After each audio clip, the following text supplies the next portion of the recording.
apologies, I'm a few minutes late. My mum called just before I was about to stand up and come upstairs, and then Indy decided he needed to go out, and then couldn't find his way back in. So yes, a little bit late, but I'm here now. So excuse the dressing gown, it was a bit chilly earlier on today, so I'll put this on rather than putting on a jacket or a hoodie or something. And I'm just not taking it off. So yes, Thursday Night Live, like I said, tonight I'm just going to talk about sort of my journey to me getting here, because I thought I don't need to do any research on that. I'll write a script because I can do it off the top of my head.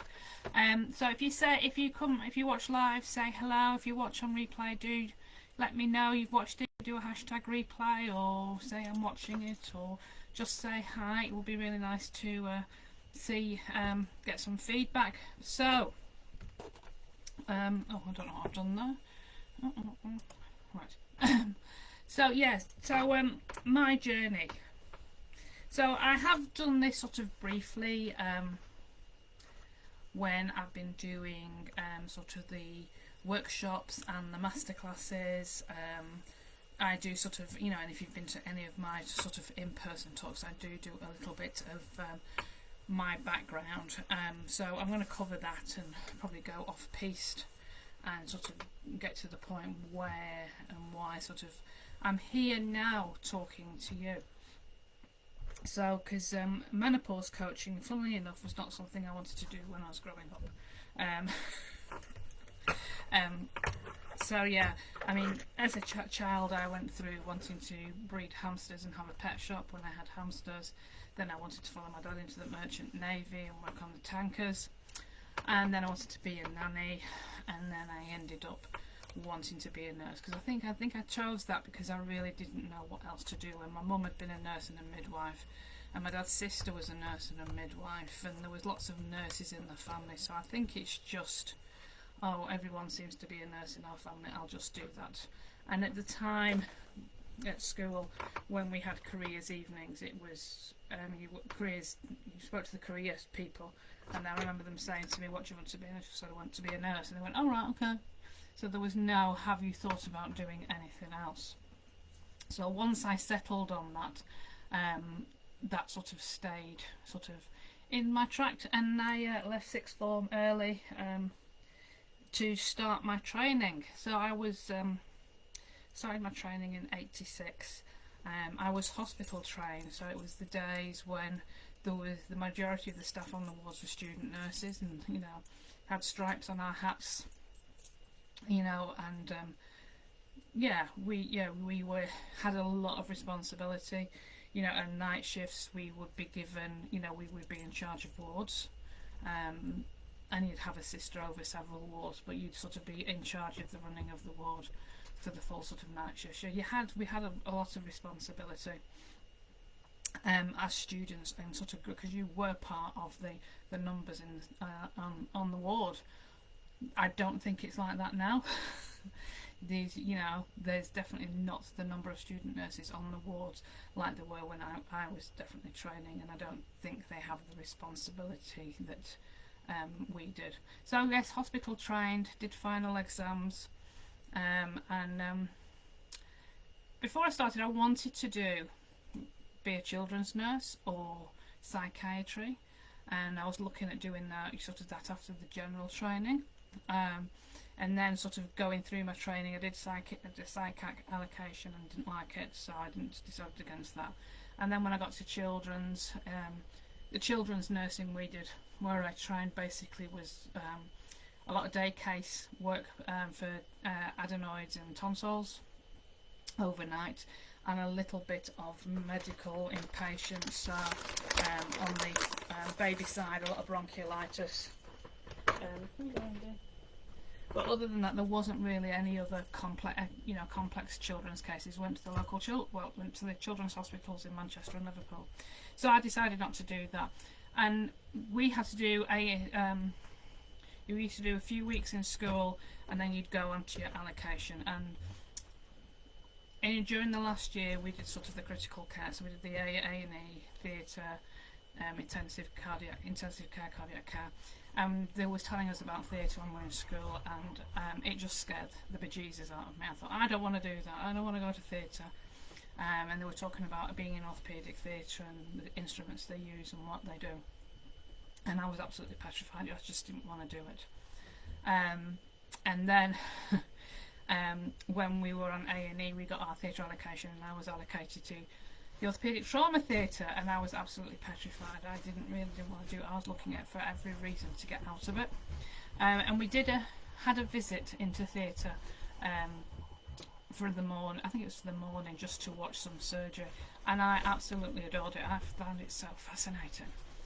We were in general surgical theatre, so we watched them do, I can't remember what the case was, but it was absolutely fascinating. Loved it. After clinging onto the wall when we initially got in there, I was as close as I could, eventually ended up as close as I could be to see what they were doing.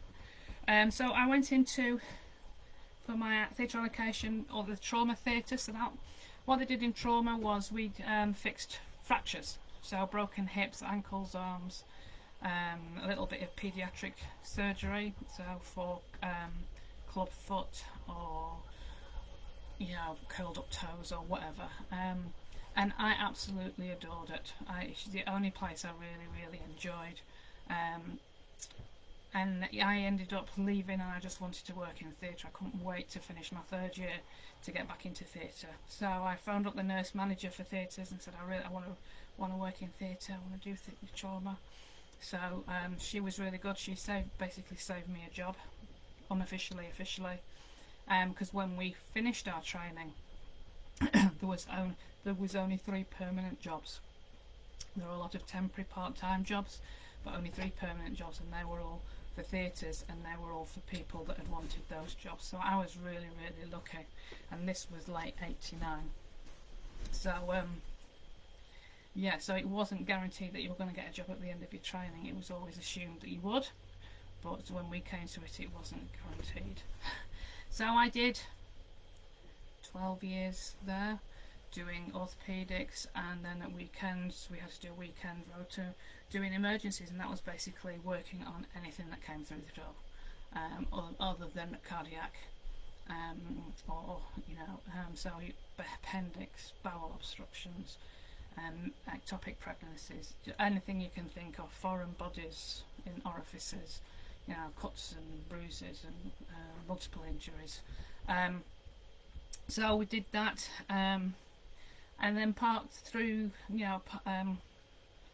several years into being there, I did my critical care diploma, and I learnt a lot from there. I learnt, and that really opened my eyes, and that's where I learnt about the importance of therapeutic touch. So the important, 12 hugs, 3 hugs a day is good for health. 12 drugs a day, hugs, not drugs. 12 hugs a day can prevent depression. Which was an article. The 3 hugs a day was an article that I quoted in several essays, and still, when I'm doing talks, I still come back to it now. And then when I finished my diploma, I realised that there was more out there, that where I was working wasn't the only way they worked. I needed to get out and do something, move and go somewhere else and get more experience. So I ended up doing agency for a few months, worked at a hospital in Manchester, so I was commuting about an hour each way. That was a real eye-opener, going into the storeroom to find nothing on the shelf, or no instruments and things like that, after coming from a hospital I thought was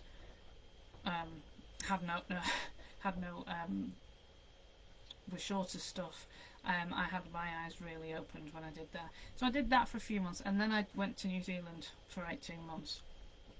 Went to work in a private hospital over there, expecting to go to some backwater in the South Pacific, and was absolutely gobsmacked. They were doing more complex surgery than I had seen done in the UK. Over where I had trained and worked in theatre, Laparoscopic cholecystectomies were only just starting doing them. They hadn't been doing them for a while, for too long. And I got to New Zealand, and over there they were doing laparoscopic bowel resections. So like I say, I thought I was going to a backwater, and they were leaps ahead of what we were doing over here.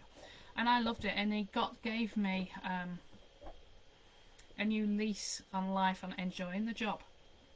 One of the girls that I worked with, we did orthopedics, doing knee replacements, and she taught me how to enjoy it again. It was like, I don't want all my equipment right at the start. I like to be excited. I like to make it exciting. I need it at the very last minute, rather than being prepared and stuff like that. So that was really good, and it was a lovely place to work. It was a really small private hospital. Everyone was really friendly. Still got some really good friends from that time there. And yeah, it was hard to leave. So I came back to the UK, and whilst I was over in New Zealand, I started delving into sort of reflexology. That had been something I'd always wanted to do for a while. I'd had chronic fatigue following flu in the late 90s, and just someone had said to me, why don't you go and have reflexology to try and help with fatigue? It's supposed to be really good. So I did, and it was amazing, and it really helped with my fatigue and getting back on track, and that fascinated me, so I wanted to learn more. So I went off and started doing reflexology treatment. I was planning on doing reflexology training in New Zealand, but unfortunately family illness over in the UK, I came back early, so I wasn't able to do that. So I did that on returning to the UK. I went to college and I did the reflexology and ear candling, and what else did I do the first year? Indian head massage. In between doing agency nursing, so basically I could work when I wanted and go to college and do what I needed to do. And then I decided in the first year that even though I didn't really want to do aromatherapy, it was going to be useful if I wanted to use oils when I was doing the reflexology. So I went back the second year and finished a holistic diploma. So that included the aromatherapy, non-medical nutrition, anatomy and physiology, and then I had to make up the hours, so I ended up doing, I think, manicures and pedicures. Holistic facials we did as well, and I loved it. And doing the therapies, every time I met someone, I learned a new therapy. So I was talking about the therapies I did, a couple of weeks ago.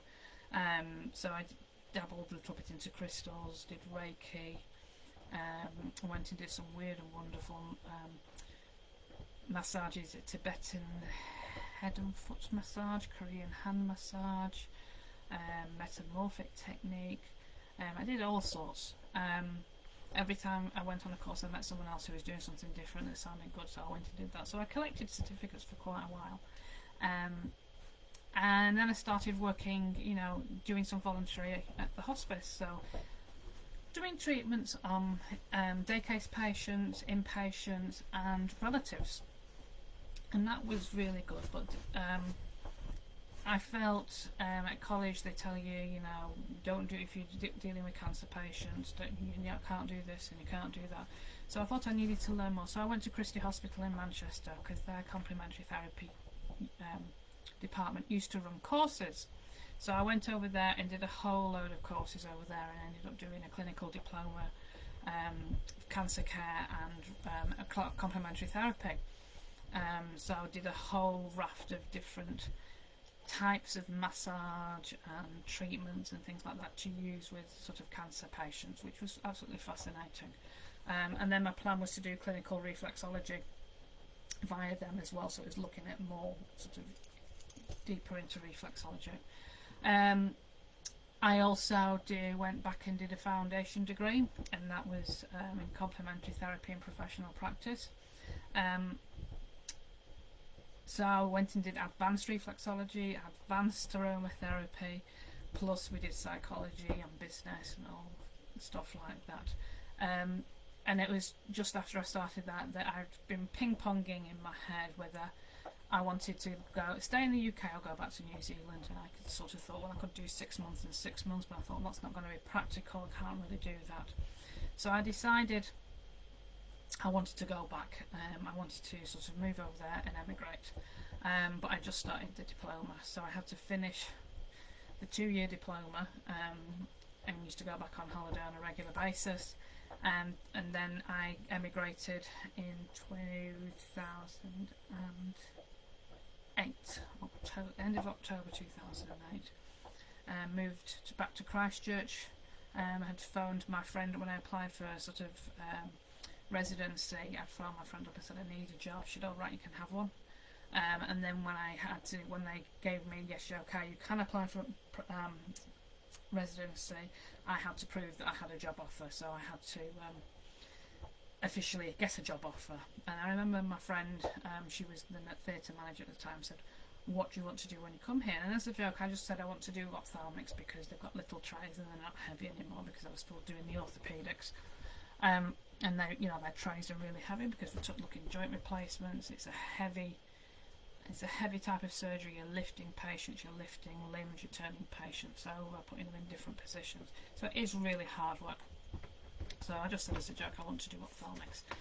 And she got the job, obviously, and moved back. And sort of within 2 days of moving back to Christchurch, I found a house.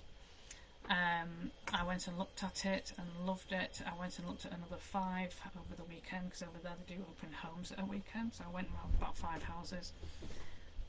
Had another look at a different one the following Tuesday, and that afternoon I went back to see the original one I had and put an offer in and bought it.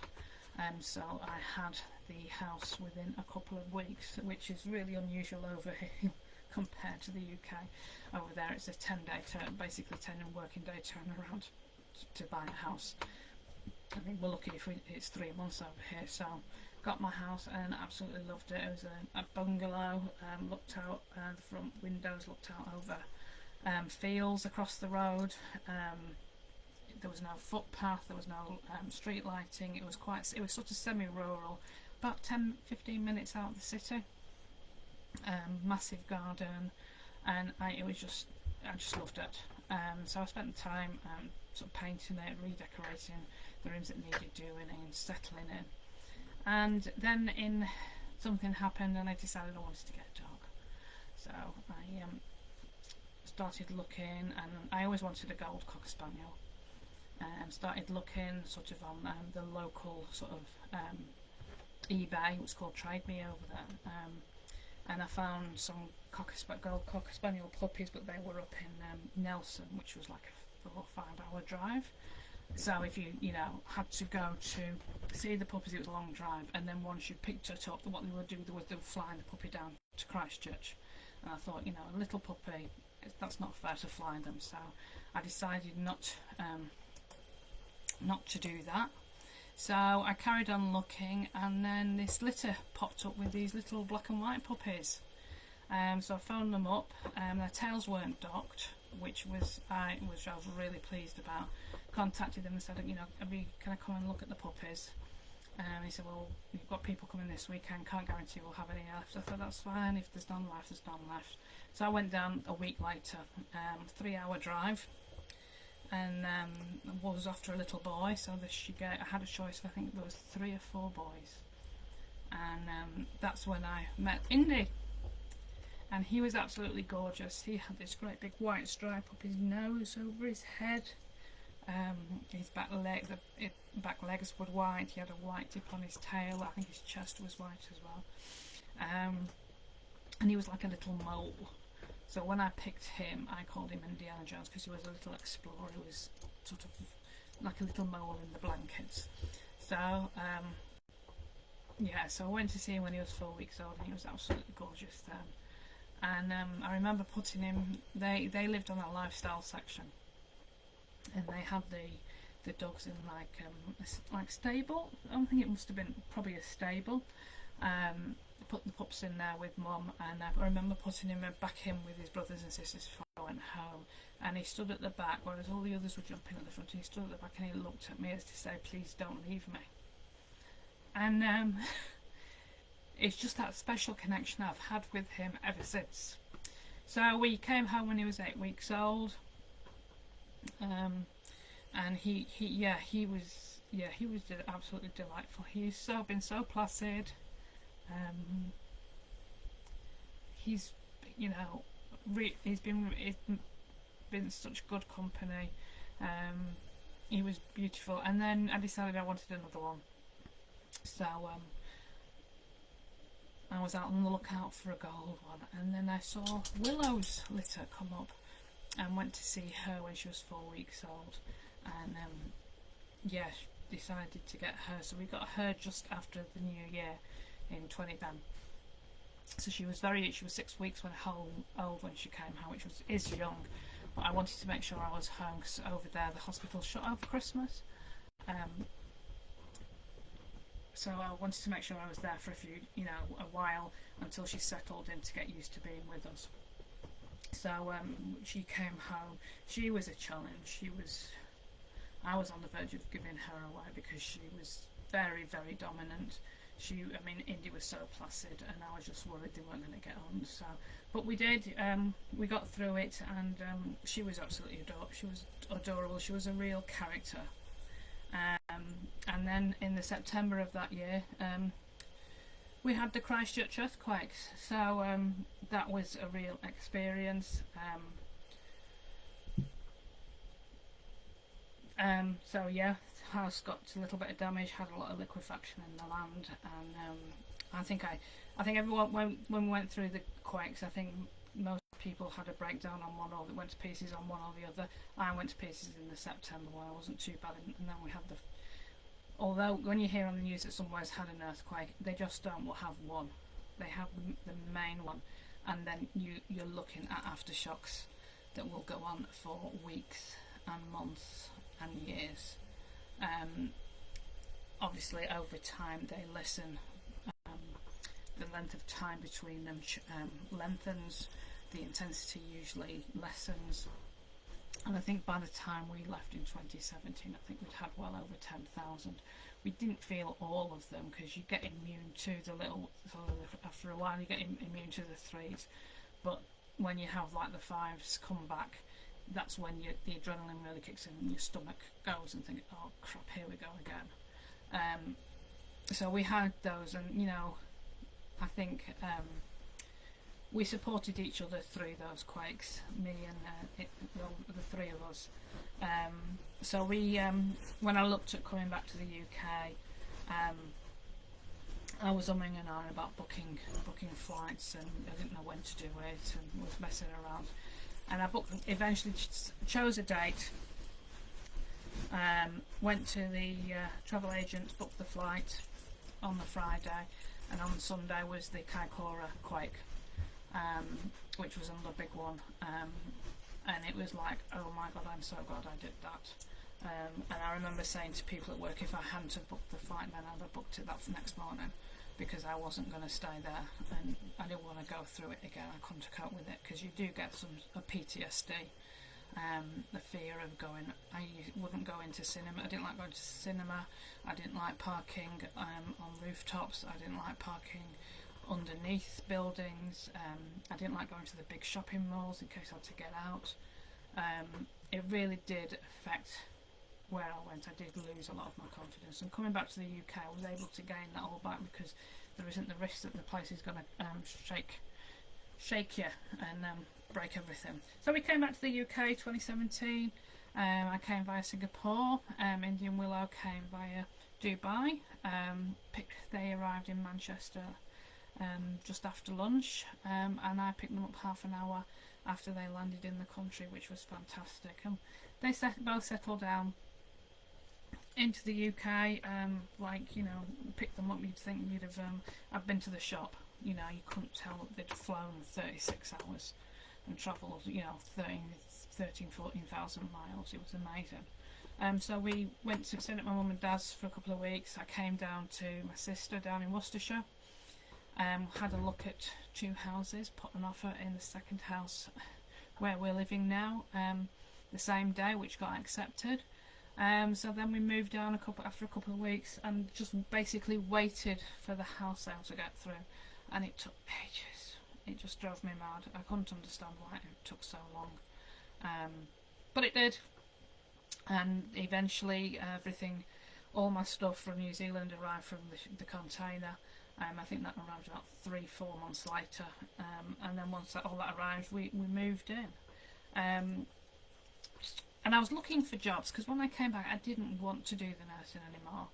I wanted a change. I'd had enough of working with surgeons and anaesthetists and putting up with the being shouted at and derogatory comments and being treated like a child. And I just wanted to do something different. So I tried applying for lots of jobs and sent my CV out, but everything that came back, recruitment agencies, it was all, you got a job in a nursing home. It's like, I don't want it to be I don't want a nursing home job. And I purposely didn't get my UK nursing registration back, because I didn't want to think, I'll just go back and do theatre work for a few months and know full well that few months would turn into 6 years, 7 years, 8 years, whatever. So I kept not getting it back. I did a few agency stints. I worked as in reception at a couple of car showrooms, which was really exciting. It was like putting and then I decided to get my registration back because someone had contacted me about doing disability assessments. So whilst I was waiting for my registration to come through, I applied for that job, got that job, and started working in a call centre. Again, I wanted to put my pins in my eyes by the end of it. It was basically doing the same phone call over and over again, ringing 80 people a day and trying to catch as many as I could that had been car accidents and were waiting for medical, so it was filling in their forms before they went for the medical. So really good experience, learnt to listen to people and switch off when they'd gone off on a tangent and you talking about something that was irrelevant. That was the one thing I got out of it, and the other thing is I didn't want to work in a call centre. So I did the disability assessment, and that was great. That was really good. Learnt how to assess people, what to ask for, etc., etc. And then we had 5 weeks of training in a hotel, and then we went out and we had to go and do it live and slowly built up.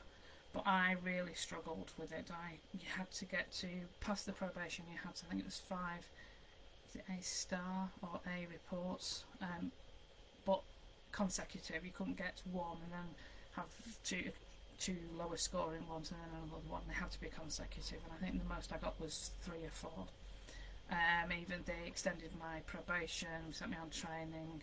I was getting help from people in quality, and they were still failing them, and I knew I wasn't going to be able to stay, so I started applying for jobs willy-nilly. Couldn't remember what I'd applied for, and the week I left Capita, this lady phoned me up and offered me this job, something to do with insurance companies and employers, and I didn't know what it was. I couldn't remember applying for it, and I'd like to offer you this job, and I was so excited. I just said yes. So that ended up being the job that I'm still doing for the same company. So it's working in occupational health, sort of on the outskirts, doing absence management, supporting employees that are struggling in work to stay in work because of whatever condition, or are off sick, to help support them get back in. So it's either as part of income protection, or employees just trying to support their employees, trying to support their employees. So I did that, sort of going along through that. We deal with a lot of mental health, depression, anxiety, a bit bipolar every now and again, neurodiversity. Basically, if someone suffers from it, we can have it. We can have to assess on it, and that sort of doing the mental health. They vary from just bit low mood to sort of actively suicidal, and that's what led me to do mental health first aid training, because I wanted to know when I was speaking to somebody who was feeling that low, that I was actually saying the right things.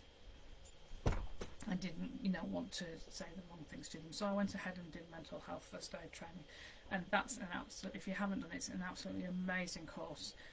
Absolutely loved it. Wanted to go and train to become a trainer. At the time, I couldn't afford to do the training. And then the pandemic hit, and then after the pandemic, they changed all the criteria for training trainers. So I never did it. So so the mental health first aid, that helped me sort of talking to people who are having, struggling with their mental health and things like that. And it's great for signposting to sort of appropriate services and things like that. And that's sort of where the menopause came in. I was doing an assessment with a lady. She was struggling in work because of other health conditions, and she just said off the bat, I'm struggling with menopause symptoms. And at the time I thought to myself, well, how bad can it be? It's only hot flushes and no periods, which I thought it was. And so I gave a bit of advice, and at the end of the assessment thought to myself, oh well, that was good, and thought nothing of it. And a few weeks later I had a similar call, and during that first ladies call I'd googled menopause symptoms, and I said to her, oh my god, there's 34 symptoms, and she's like, oh god, I didn't know that either. So I'd said to this second lady, oh, there's 34 symptoms of menopause, and she's like, oh, I didn't realise it was that bad. And after that call I thought, there must be something in this menopause malarkey. I need to find out some more. And just didn't know where to. I didn't know where to go to find more. I didn't know where I could go to get some training, like the mental health first aid, and I didn't know where to go and get it. And around that time, we had an email from our manager at the time, and she said there was this lady called Lauren Sheeran, and she was doing menopause awareness sessions, 45 minutes over 3 days, free to attend. Here's the link. So I thought, oh, this is fantastic. This is what I need to do. So I signed up for the sessions and attended them, and they were fantastic. And it was then listening to Lauren talk, this light bulb went on in my head, and thought, perimenopause, that's why I feel like I do. So leading up to that, before I left New Zealand, I remember sitting in theatre, we were doing an ophthalmic case, and I felt this heat rise from my feet. It was like someone turned a tap on a radiator, and it rose really slowly, took 20 minutes, and I'm sat there thinking, oh my god, what's going on, what's wrong with me? Looking around to see if everyone else was okay. And then it disappeared, and then it came back, and it came back just in the mornings for a few days, and after a couple of days I thought, I'm going to Google this, because that's what nurses do, don't go to the GP, we Google it. And Google said take sage extract. So on my day off, because I only worked a 4-day week when I moved to the ophthalmic hospital, I went to the health shop and bought some sage and started taking the sage, and then the hot flushes disappeared, and I was thinking to myself, oh my god, this is good, this is all done, that's me done.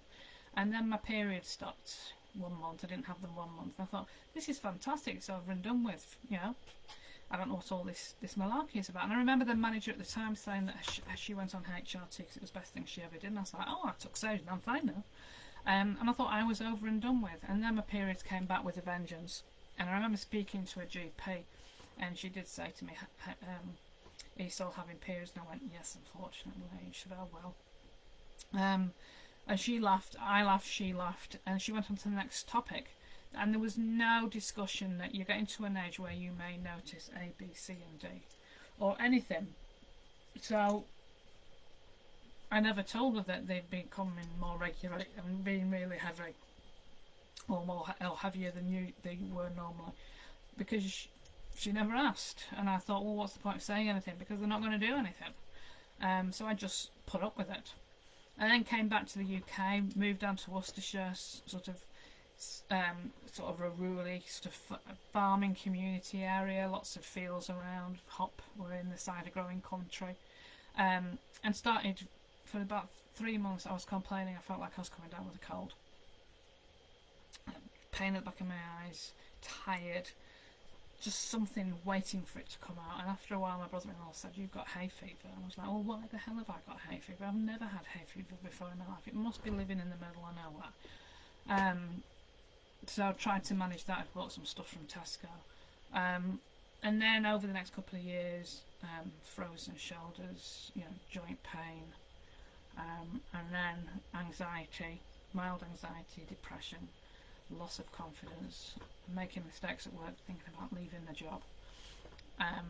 The depression, I thought I'd try St John's wort because I'd used that previously when I was having the chronic fatigue, but that didn't do anything. And like I say, I never went to the GP because I thought, what are they going to do? What's the point? I don't want to go on antidepressants. What are they going to, and it wasn't bad enough to go to need antidepressants. So I just sort of carried on, and the self-esteem and the confidence, it just bubbled along underneath, and I just carried on, didn't sort of speak to anybody, say anything to anybody. And like I say, it was at Lauren's talk that this light bulb hit. And I thought, oh my God, that's what it is. And I think that was about 4 years after the first hot flush, 4 or 5 years. So, and that's, a lot of people are the same. You don't, because the symptoms are so random, they're not connected to, if you say like your sort of lower abdomen around your uterus, you're putting 1 and 1 together and coming up with 6. You think it's something else because it's not obvious that it's hormonal. So I carried on. I sort of improved a little bit, and I spoke after Lauren offered a free phone call, and I had a catch up with her a few weeks after the talk, and said, "Look, explain my role," and said, "I need to get more training. There's women out there that need help.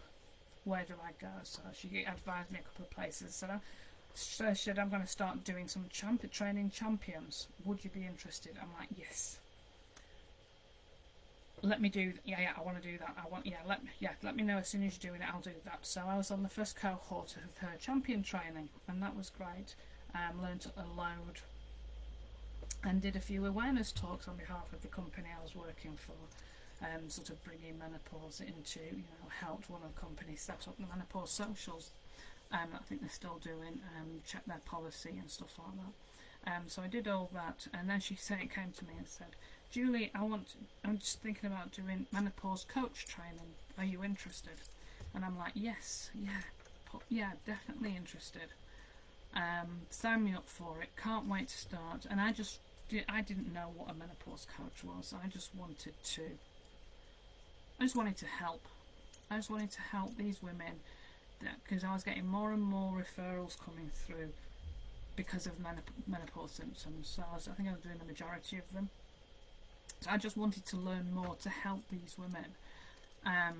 Like I said, I didn't know what a menopause coach was. I didn't know that you could work with a menopause coach. I didn't know there was, I think I'd heard of life coaches, but I didn't know there was like divorce coaches and ADHD coaches and health coaches and this coach and that coach, and a coach to open your cornflakes and a coach to put sellotape on paper.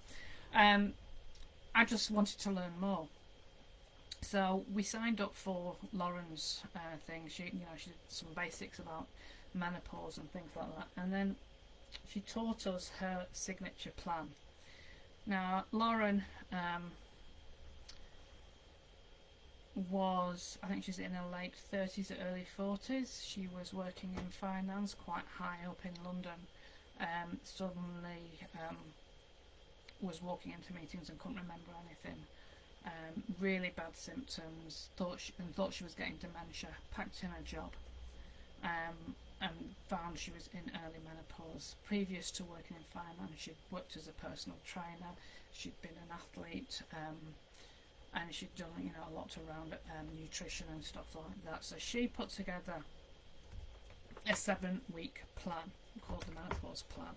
So her teaching the coach training was teaching people to do take women through the menopause plan, because she said there's so many millions of women. She said, and I can't help everybody.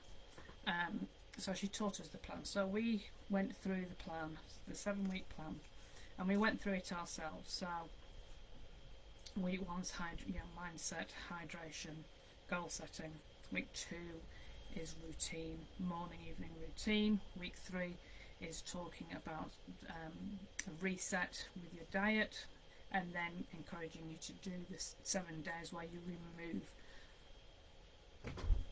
food that's inflammatory, triggering, so refined carbs, sugar, alcohol, red meat, dairy, processed foods, everything that I really enjoy. You have to remove caffeine. Week 4 was movement, week 5 was decluttering, and week 6 was setting boundaries, asking for help, and week 7 is celebration. So we went through the plan ourselves. I did everything. The week of the cleanse, cut everything out. I lived off chicken and sweet potatoes. I missed my coffee. I missed, because we couldn't eat, she told us we couldn't eat eggs. I missed eggs, and then we were that hungry by the end of the week. I said, can we please eat eggs? So I started eating more eggs. But yeah, because I'm a bit funny about eating. I'm not into pulses and flaxseed and all stuff like that. So I struggled with that, but I did it. And we did the whole plan. But when I did it, I didn't see in myself. I didn't see a major transformation, and I don't know. I think it's because I didn't really understand what was going on, why we were doing it. I also think that I was so far through my perimenopause, I was sort of coming out the other side, that my symptoms weren't that bad.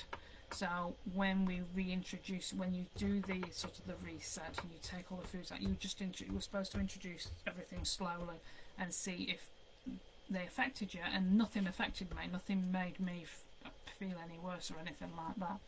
So I didn't really get any major, improvement or anything like that, like a lot of the people in the group did. One girl said it turned her menopause back years, which is amazing. I mean, she felt absolutely fantastic. But like I say, I wasn't sure if it was to do with my mindset or where I was in my perimenopause journey. And then we had to take 2 practice clients through. So I found 2 clients. One was my cousin's wife, and she's done a video testimonial about it. And for the 7 weeks, every time before I started a session, I used to sit there and think, this can't work. I don't understand how this can work. And they're going to call me fit to burn at the end. They're going to say, why have you wasted my time? And coming up with sort of, talking myself and catastrophizing and things like that. And both of them blew me away with their feedback. The fact that they felt so much better, their anxiety had lessened, their confidence had increased. I couldn't believe it. I was absolutely gobsmacked. And it still blows me away, hearing about how women feel when they finish that 7 weeks, because it it is unbelievable that something so simple, something that we're supposed to do, supposed to be doing normally, but we don't, can have such a significant impact on the way we feel. One lady I took through wasn't drinking much, so she increased her water intake, and she felt amazing after doing that. Her digestive system kicked into life again. She wasn't getting the constipation that she was getting. She was sleeping better because she was hydrated. And it's small changes. Making small changes have such a big impact. And at the end of the plan, I said to them, going forward, you don't have to keep doing everything. It may be that you only take away one thing. It may be that you only just keep drinking, you keep hydrated. keep that one thing that keeps you going. And it's just amazing, and that's why I want to do this. Seeing the transformation, seeing the anxiety reduce in women, seeing the confidence increase, seeing them bloom and find themselves again, seeing them feel like themselves. It's just great, and catching up with them a few months after they're finished just to see what's going on, how they're doing, if they're still doing it, and they're carrying on. And I just want to help as many people as I can to feel better. I want you to do what I didn't do, and that was get help. I didn't think there was anything out there. I seriously didn't. So I never reached out. And I did look at doing the menopause plan before I did the training, but I just thought, oh, how's that going to work? And I really regret. I wish I'd have had the self-confidence to do it. And I think, I don't know. I assume I would imagine I might be in a different place now if I had done it. But yeah. So yeah, I mean, I know I hate asking for help. I find it really, really hard. I will try everything. I'll try DIY. Like I said, I tried St. John's Wort when I when I'd sort of diagnosed mild depression, because I knew that had worked previously, but it didn't. When it didn't work, I just gave up. I thought, what's the point? But the plan does work. So I finished my coaching course, and since then I've come up with different ways of doing the menopause plan. So we've got 4 different options depending on what you're wanting. So we've got the menopause symptom solution. That's an hour and a half session with a follow-up call a month later, and that's just looking at where you are and what symptoms you've got and pulling things out of those 6 weeks that you can work on. So this is more the 1.5 hour. The menopause symptom solution is the DIY. It's you doing it by yourself and coming back and feeding back how you're doing. If that's for somebody who doesn't feel they've got the time to commit to 7 weeks, or is very self-reliant, very self-disciplined, and doesn't need that accountability, because the aim of the coach, the job of the coach, is to support you, encourage you, and get you to push you a little bit, get you to dig a bit deeper, find out what we do is we talk about what you're actually doing for whichever week you are at the moment. For example, hydrate. How much are you drinking? What are you drinking? How can you improve on that? And what barriers are going to come up to stop you improving? And how are you going to get over that? And it's getting you to find the solutions, because if I tell you what to do, you won't do it. But if it's you coming up with the solutions, you will do it. So that's the hour and a half. Then we've got the tranquil transition. So that's 8 weeks in total. So that's the 7-week menopause plan plus a follow-up call a month later. And during that you'll get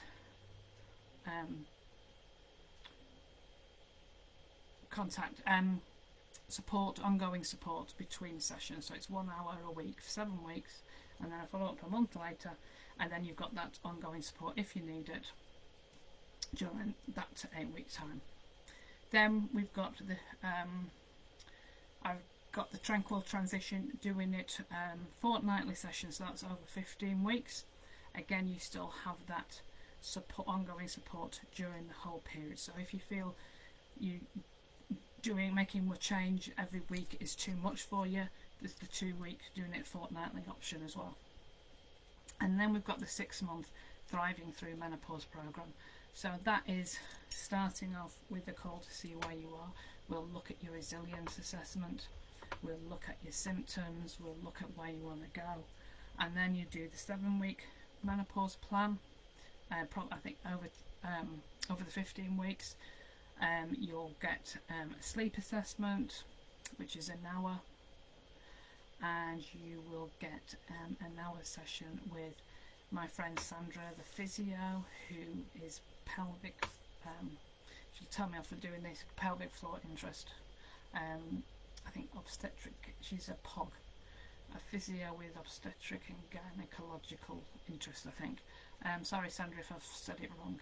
And she's amazing, and she's just releasing. She's doing some trials of some pessaries for women with prolapses. So she's fantastic, and she's got her own program, Adore Your Pelvic Floor, to make sure you're not having those ups movements.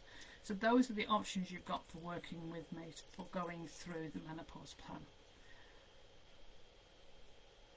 The challenge that should have started this week, like I said, because of what happened with Dad, I don't feel I am in the headspace to support people, and plus the last week of it would be the week of the funeral, so I'm going to push it back to start at the end of February. So this is basically what you're going to do is you're going to choose one of the weeks from the menopause plan. You're going to choose one of those 6 weeks, so the hydration, the routine, the diet, the movement, decluttering, or the setting boundaries and asking for help. And that's going to be the thing that you work on for 2 weeks. And the week we start, we're going to have a group call, find out what you're all doing. We're going to talk about mindset. We're going to talk about setting a goal, because you need a goal, because you don't know, how are you going to know if you've got there if you don't know where you're going? So we're talking about goal setting, and then you're going to have an individual call, and over the individual call that week, we'll just double check that you're happy with the choice of activity you're going to be doing, that you're going to improve on, you're happy with your goal setting, you're happy with your goal, and see if you've got any questions. And then over the 2 weeks, the middle 2 weeks, you're going to be working on that chosen activity, so improving on it day by day. And each day we're going to be in a group in Voxer, where I'm going to jump in and say, hi, how are you all doing, how's it going? And I'm going to encourage you to feedback and go, this is where I'm at, this is what I've done, this is what I want to do, or I've struggled with this, I fell off the wagon yesterday. And you're going to get ongoing support and coaching for the 2 weeks. And then last week we're going to have another group call. We're going to celebrate what you've won or what you've achieved, because you will have achieved something. Whether it is sticking to, you've reached your goal, or you've improved, or you're feeling better, or what else, you've just turned up every day to say how you're doing, you will have achieved something. And we're going to celebrate that. And then we're going to get you thinking about setting yourself another goal and seeing what you're going to do going forward. Are you going to keep on doing what you're doing, or are you going to pick another week and do that by yourself? And then you have the individual follow-up individual call as well. And then again, celebrate what you've achieved, answer any questions, see if you want any further support or advice and stuff like that. And I think that 4 week, I think, is a really good taster to see if you're unsure if the longer programs will work. Doing that challenge, it will be a good way of trying it out. It will put you in the mindset for doing it. I did a challenge, I think it was a 28-day challenge in September to do with health and exercise, and was doing sort of exercise class a couple of times a week with a health coach over in the States. And that was fantastic. I loved it. It gave me that real boost. It gave me the encouragement. It gave me the motivation. I had the support I needed, to encourage me to keep going, to check in how I was doing. And it was the confidence, it was fabulous. So if you're considering and you don't really know where to go next, think about doing the challenge, there is, it's £97, and for that you're getting 4 weeks of coaching and support. And if you decide after the 4 weeks that you want to come on and do one of the longer programs, the Tranquil Transition or the Thrive Through Menopause program, you'll get that £97 knocked off the cost of your program. So to all intents and purposes, you're getting a bug off. Buying one and getting one free. And I think, like I said, I think it's a really good idea.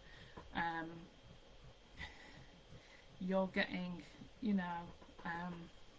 a taster, and you're going to feel better at the end of it. No matter what you do, you will feel better. And if you're feeling better, you'll get that confidence, you'll have that confidence, and it will make you want to do more. So I'm limiting it to 8 people. That way I've got time to have the individual calls and give you that support. I don't want to have 20 people and not be able to support you on that individual basis that you need to keep going. So it's limited to 8. Like I say, if you're not sure, you want to have a chat with me, let me know. We can organise a call and we can just have a talk through it. I'm not going to force you to do anything, but if it's something you think you would like to have a go at, let me know. I would love to work with you, and can't wait to celebrate the wins that you're going to get, because you are going to feel great at the end of it. The fact that you've done it for yourself, it's encouraging you to prioritise you, because as women we tend not to put ourselves first. We put everybody else first. Oh, we've got to look after the kids, oh, we've got to do the husband, oh, we've got to look after the parents.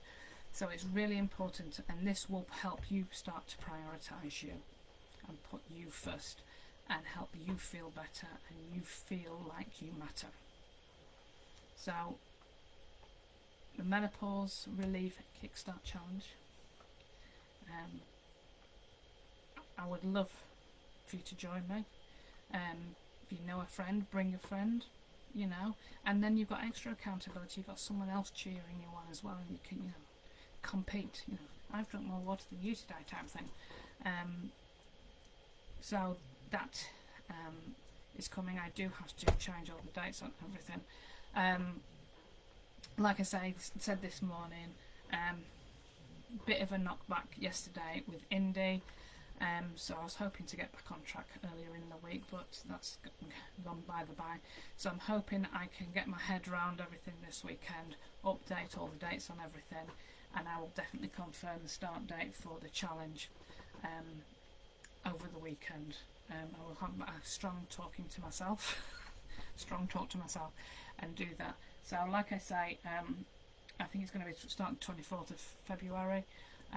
So I would love to see you do it and join me. And if we have to, if we end up with a waiting list, I will, and it goes well, we'll run it again later in the year. So that is me. That is where I am tonight. And just with the challenge, I think looking back, if I'd have seen this challenge, I'd have probably done it.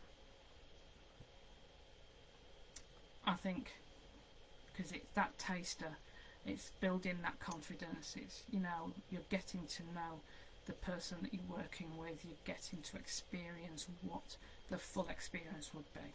It's like a taster, it's like a tester pot, when you're in the body shop and you're trying on stuff, or you're trying a bit of makeup and lipstick on the back of your hand. The challenge is a taster. So if you're wanting a taster, come and join me, and I'd love to help you. And thank you for listening. If you sit there and listen to the end, if you do tell me you've watched it. And if you've got any questions, let me know. I have sort of left out quite a bit. But like I say, if you've got any questions or you want to know anything, drop me a message, drop me a comment. But that's me.